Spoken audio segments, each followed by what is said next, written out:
como cuando usted en ArcGIS crea una nueva geodatabase, ¿no? ¿Sí? Usted le pone un nombre, ahora le voy a poner así 2. Aquí dice el propietario. ¿Qué usuario va a ser el propietario? Va a ser el usuario podcast. ¿Sí? Acuérdense que para conectarnos siempre a las bases de datos nos van a pedir un usuario, una clave y un cuerpo, ¿no? ¿Sí? Entonces, si aquí tuviésemos más usuarios creados, por ejemplo aquí también podemos, ya dice login root roles, ahí podríamos crear más usuarios, ¿okay? Pero el usuario que ya existe por defecto es el usuario poder. Entonces en este momento el único usuario que puede ser propietario de bases de datos va a ser el usuario poder. ¿Sí? Para la base de datos, sí, no debe ser cualquier nombre, o sea, usted no puede tener espacios en blanco, ¿sí? Ni ellos. El nombre de la base de datos sí debe ser un nombre que no tenga mucha complejidad. Aquí usted puede poner un comentario, ¿no? Para explicar qué es esa base de datos, ¿no? ¿Sí? Lo puede hacer. En este caso, lo vamos a hacer. Vamos, aquí en la parte superior se tiene otras pestañas. Solamente vamos a verificar.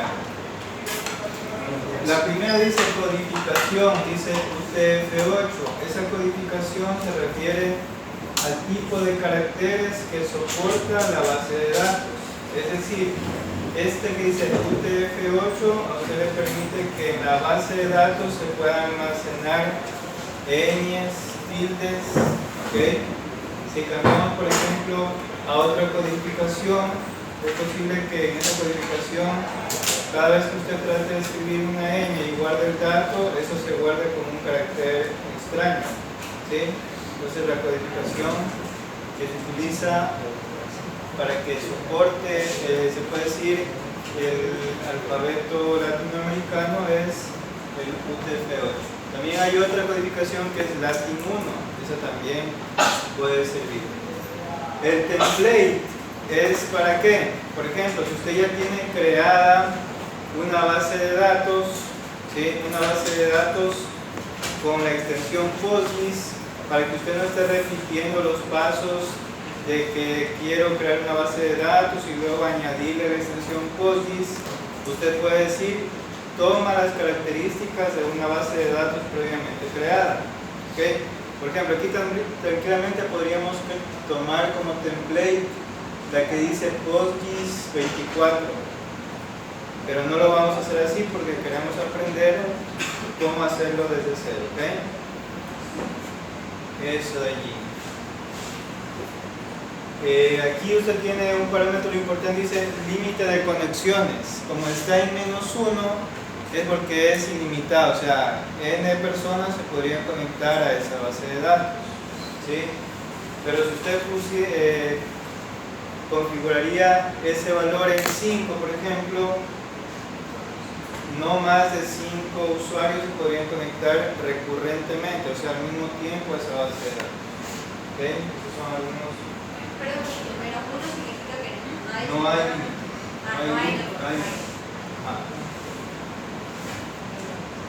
Listo. Ponemos guardar. Sí, y lo que se va a crear es otra base de datos similar a las que ya están allí, pero con el nombre, ¿sí? Dice SIG2. Entonces, al crear la base de datos se crean varios, ¿ven? Varios, se puede decir, opciones dentro de esa base de datos. Vamos a ver qué tenemos allí. Por ejemplo, en extensiones, vamos a ir donde dice extensiones.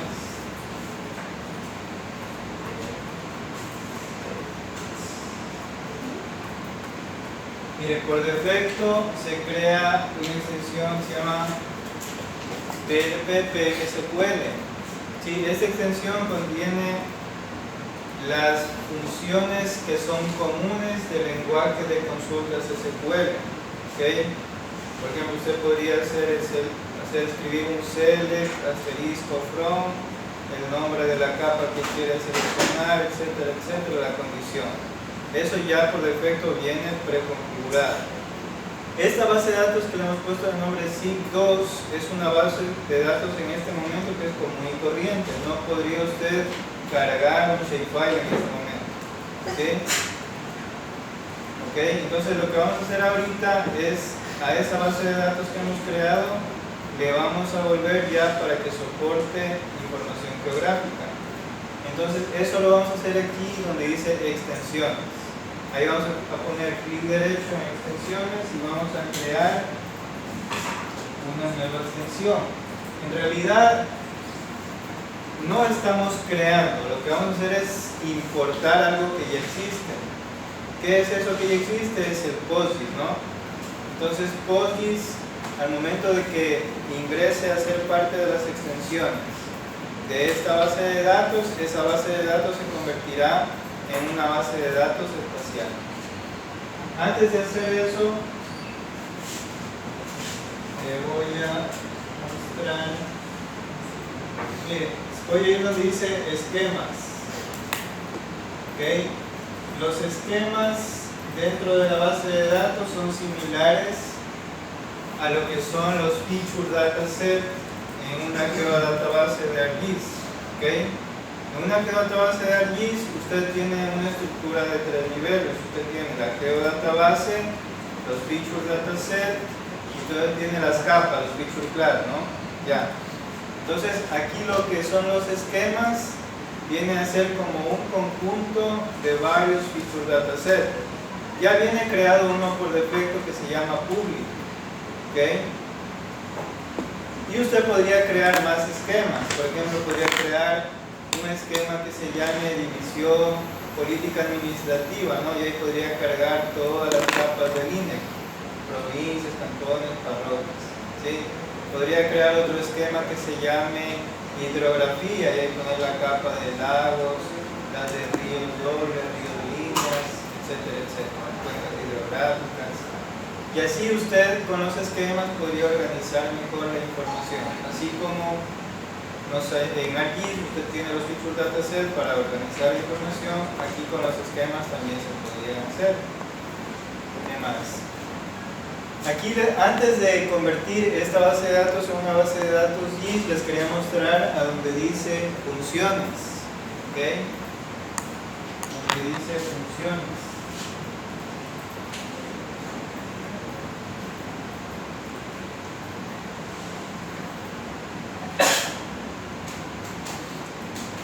De hecho, no tenemos.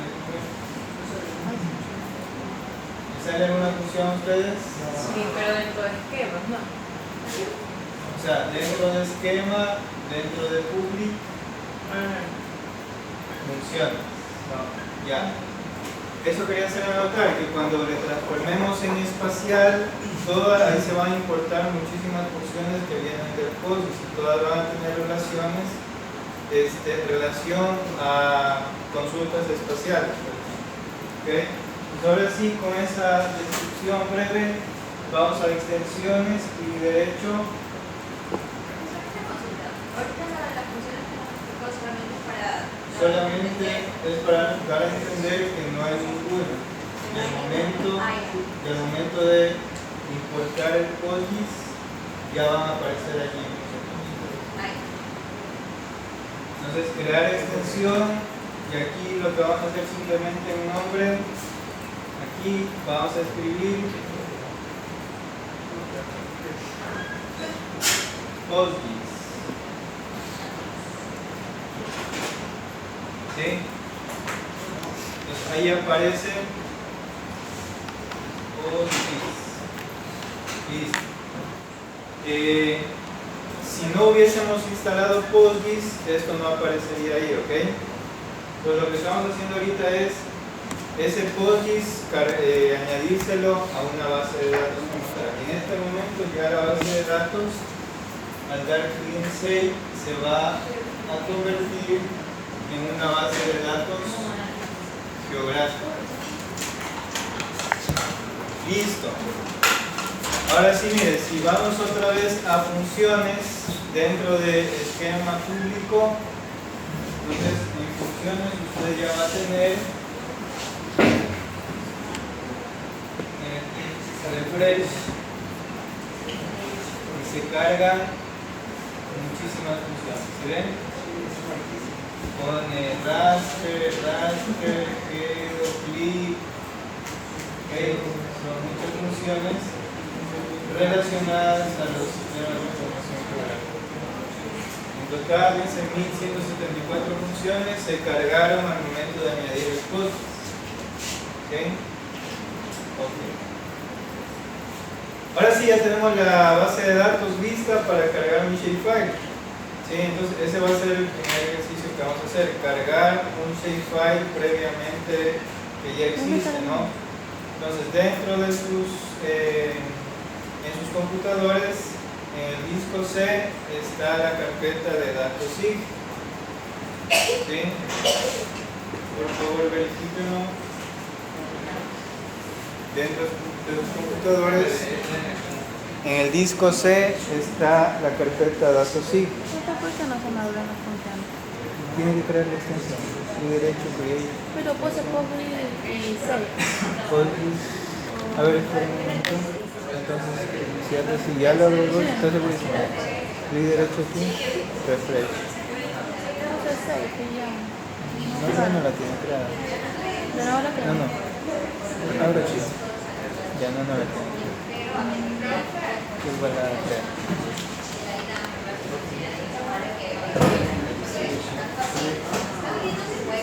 Ya hizo.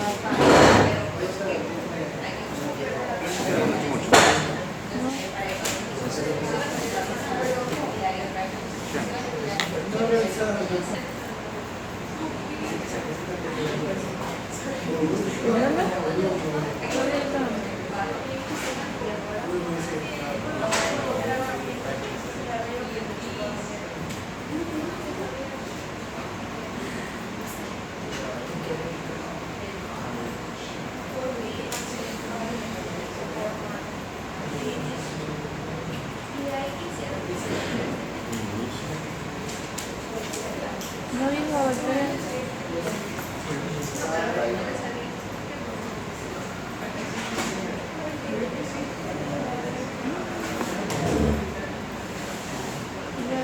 El Postgres, ¿ok?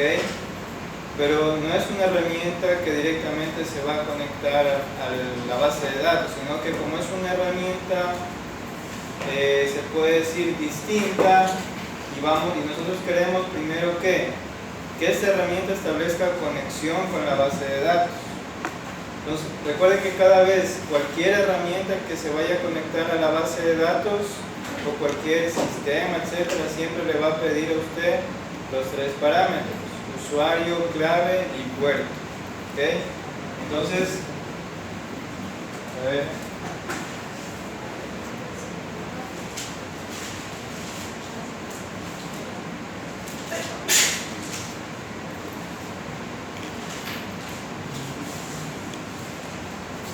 Ya, entonces en la parte superior dice ver detalles de conexión, ¿no? Usted le clic allí y ahí usted va a configurar, ¿sí?, los parámetros de conexión. ¿Qué le pide allí? Usuario, clave, el nombre del servidor de base de datos y el puerto. Entonces el usuario es el que se instaló por defecto. ¿Cuál es el usuario? 2.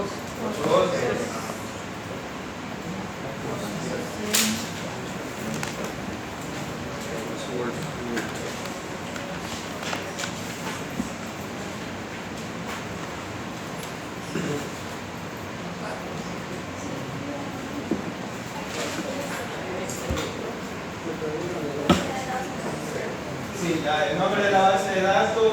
¿Qué sucede? Como ustedes en sus servidores de base de datos tienen varias bases de datos, en este caso tienen 3, pues tienen que poner el nombre de la base de datos a la que se van a conectar.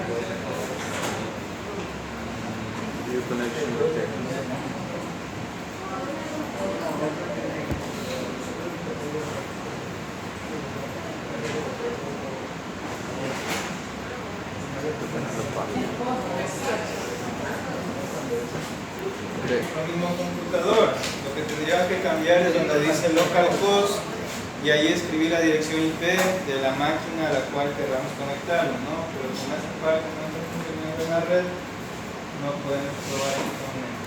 Ponemos OK, ¿sí? Y en la parte inferior tiene que salir conexión satisfactoria, ¿ok? Si no le sale eso, pues algún parámetro de configuración está incorrecto. ¿Todos se pudieron conectar sin problemas? Listo.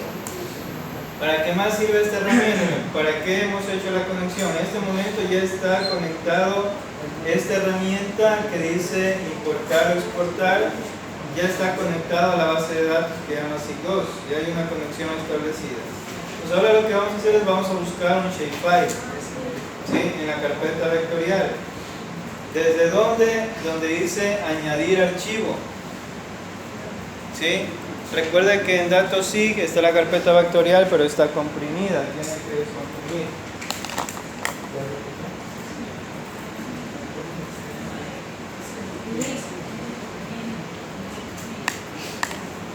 A ver, sí que vamos a ver.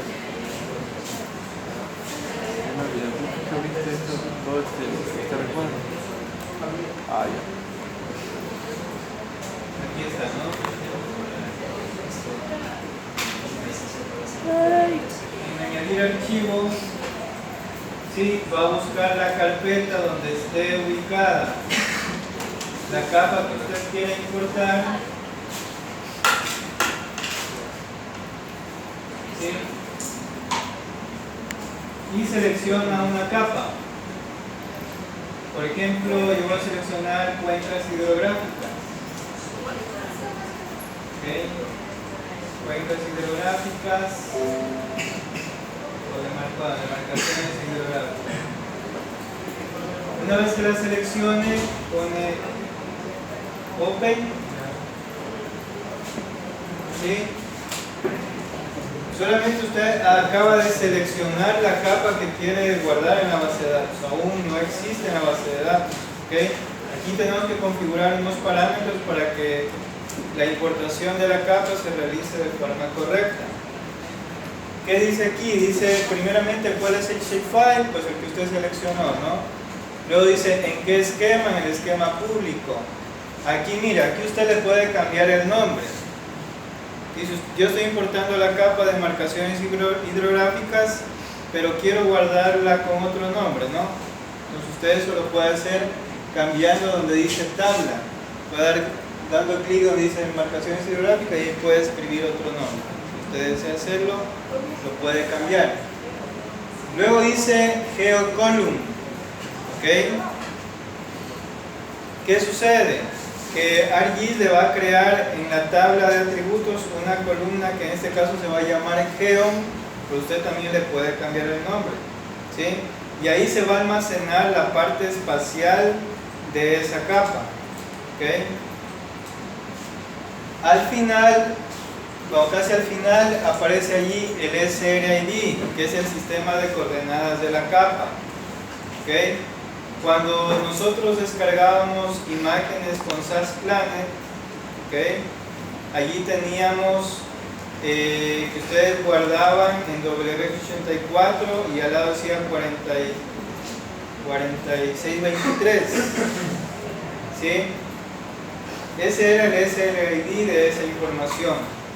El SRID de las capas que están en W84 UTM-17 Sur, el SRID es el 32717. ¿Okay? Recuerde que cada sistema de coordenadas tiene un SRID. O sea, el SRID es como un número de cédula más o menos para cada sistema de coordenadas. En este caso, el SRID para W84 UTM-17 Sur es 32717. Entonces, ¿qué pasa si no ponemos el SRID? No va a estar bien importada la capa. Entonces usted tiene que tener muy claro qué sistema de coordenadas tiene la capa que está importando. ¿Okay? ¿Por qué? Porque si es que no lo sabe, pues no va a saber qué poner.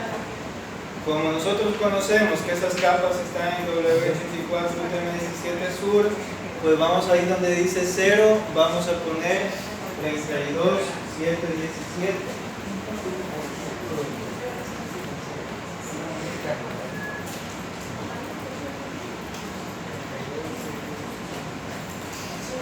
Listo.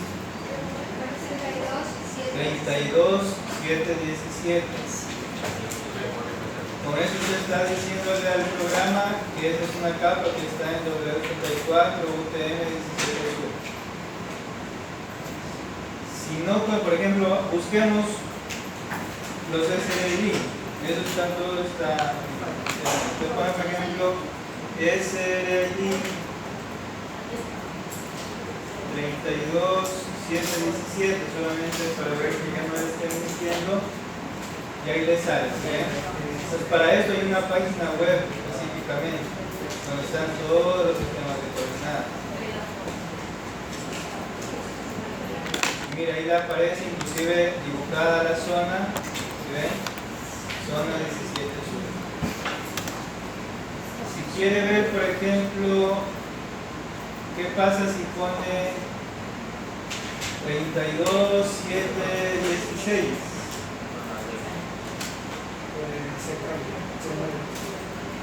Lo que va a cambiar es la zona, ¿sí ven? UTM 84, zona 16 Sur. Entonces, cada sistema de coordenadas tiene un SRID que también se conoce como FSG. SRID o FSG viene a ser lo mismo. Puede buscar también SRID PSAT 56 UTM.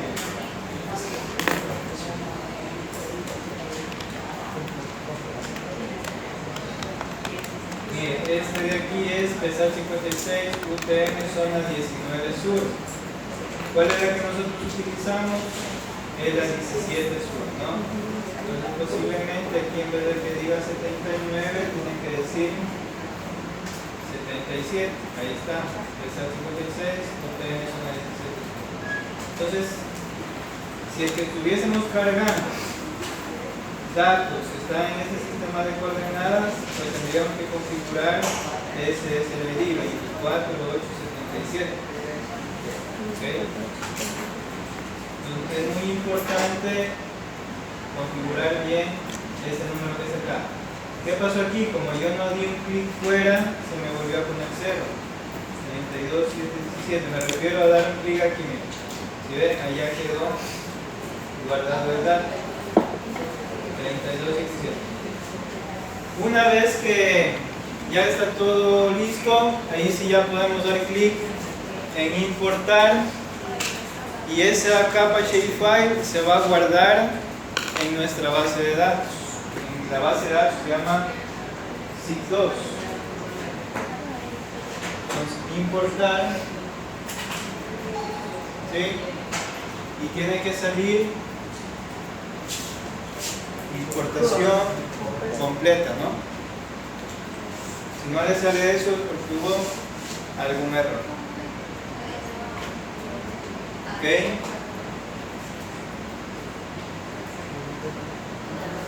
Listo. Ahora, ¿cómo vamos a comprobar que en realidad ya se cargó esa información en la base de datos? Este de aquí, esta herramienta, no la voy a cerrar. Oh, ciérrenla para que hagan el ejercicio de volver a abrir. Luego van a cargar más capas. Voy a volver a PageAdmin. ¿Sí? ¿Dónde vamos a encontrar la capa? Miren, esa capa la vamos a encontrar aquí donde dice tablas. ¿Sí ven? Antes existía una sola tabla donde están almacenados todos los parámetros de todos los sistemas de coordenadas existentes, y al momento de que cargamos la capa de marcaciones hidrográficas ya aparece aquí esta tabla. ¿Sí? Cuando carguemos las capas siempre van a aparecer en tablas. Sí, todas las capas aparecen en las tablas. ¿Ok? Ahora, este sistema no le permite a usted ver la parte gráfica de las capas, ¿no? Lo que a usted le permite acá es, por ejemplo, podemos dar clic derecho, ver, editar datos y poner todas las filas.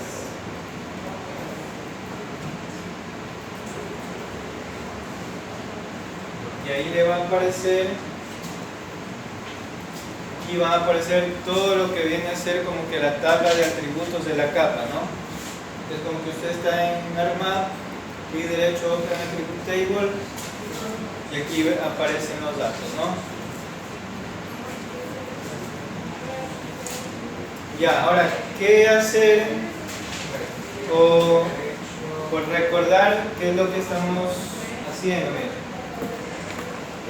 Yo había comentado de que una infraestructura de datos tiene algunos niveles, ¿no? Decíamos que la base de datos, luego hay un sistema que manipula esos datos, luego hay otro sistema que permite publicar esos datos hacia internet, por ejemplo, ¿no? Ya. Entonces, ¿cómo gestionar estos datos de forma espacial? ¿Sí? ¿Cómo hacer para ver la parte gráfica de esto sin tener, o sea, sin poder hacerlo desde acá? ¿Por qué llevar estos datos acá si es que en ArcGIS también se puede hacer lo mismo, ¿no? ¿Sí? Bueno, primeramente porque todo esto es gratuito, ¿sí? Para hacer esto en ArcGIS usted tendría que invertir entre $15,000 y $20,000 en la realidad, ¿sí? Para almacenar datos de esta forma y poder realizar consultas como las que vamos a hacer luego. Entonces aquí así como cargamos esta capa, podemos cargar n capas más, ¿ok? También podemos cargar capa raster, etc. Pues lo que vamos a hacer ahorita, primeramente, antes de continuar con esta parte, vamos a abrir el QuantumGIS para conectarnos desde QGIS a la base de datos. ¿Okay? Sé que aquí solamente vamos a proyectar los datos que tenga cada capa, no podemos ver en nada. No, también vamos a hacer consultas luego, como las que usted hace como selección por atributos, por ejemplo. ¿Sí? Combinación de consultas en una sola capa, en más de una capa, para que vean que se puede hacer. ¿Okay? Ya, entonces vamos a abrir QuantumGIS.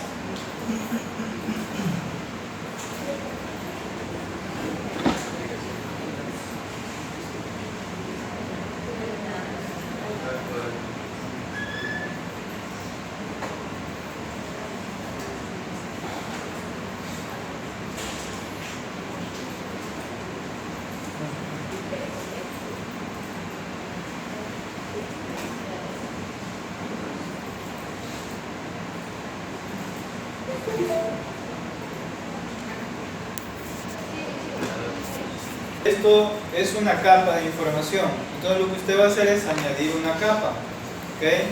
Pero al momento de que va a añadir la capa en QuantumGIS, por ejemplo, nosotros por lo general en QuantumGIS lo que hemos trabajado es añadir una capa de un WMS, añadir una capa de un WFS, ¿sí? También usted puede añadir una capa desde un shapefile, ¿ok? Pero ahorita lo que vamos a hacer es añadir una capa, pero donde dice Postgres. Entonces, en vez de buscar el símbolo de WMS o WFS, usted lo que va a encontrar es el símbolo del elefante, ¿no? Sí, entonces, si ya abrieron QuantumGIS, seguro, ¿no está instalado? No, ahí no está. Ahí sí Acá estamos ustedes se lo todos, ponen, ¿no? seleccionar el componente de instalar. Ok, entonces instalemos rápido. Digamos que aquí también podemos hacer consultas. Por ejemplo, la selección por atributos. Aquí está bien inserto,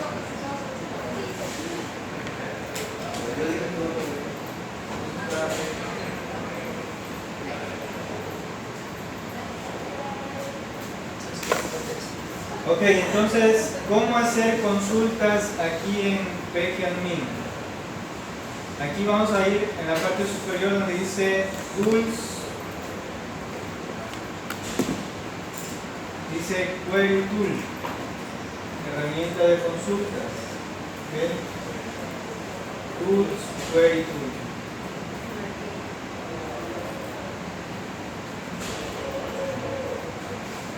Listo, entonces aquí aparece un entorno para nosotros poder escribir. ¿Sí? Cuando usted hacía una selección por atributos en ARMAP, usted se fijó, debe recordar que antes donde usted ponía la condición, donde decía por ejemplo que el nombre sea igual a tal cosa, en la parte superior venía ya escrito algo que decía select asterisco from. ¿Sí? Eso siempre venía allí escrito. Decía select asterisco from, el nombre de la tabla sobre la que quería consultar, y decía where. Entonces decía seleccionar todo de la tabla tal. Y el where significaba cuando se cumplan las siguientes condiciones. Entonces nosotros en ARMAP lo único que hacíamos era escribir las condiciones. Entonces aquí lo que vamos a hacer es escribir todo, desde el select, la palabra select. Usted aquí va a escribir select, select asterisco from, y va a escribir el nombre de la tabla, o sea, el nombre de la capa.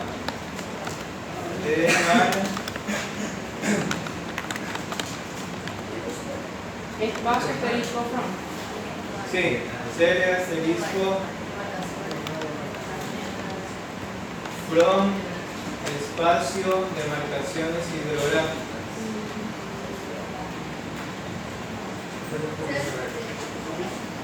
Select asterisco from de marcaciones hidrográficas, ¿no? Tiene que estar escrito exactamente como está el nombre de la tabla. ¿Ok? Eso ya es, por ejemplo, esta consulta nosotros en ARMAP no la podemos hacer porque sería una condición, ¿no? Entonces, esto de aquí es como que abrir la tabla de atributos, lo que ya hicimos. ¿Cómo ejecutamos la consulta? Esa es la consulta más sencilla, se puede decir. ¿Cómo ejecutamos la consulta? Vamos a ir al icono. ¿Sí ven? El icono está como un rayo, ¿no? Dice ejecutar. O también dice que puede pulsar la tecla F5. Nos pone ejecutar la consulta. Y en la parte inferior debe aparecer el resultado de esa consulta. Ahí está. Es lo mismo que ya habíamos visto, ¿no? Está viendo todos los datos de la tabla. ¿Sí? Ahora, por ejemplo, qué ventaja tiene esta herramienta? Aquí nosotros podemos seleccionar solamente algunas columnas.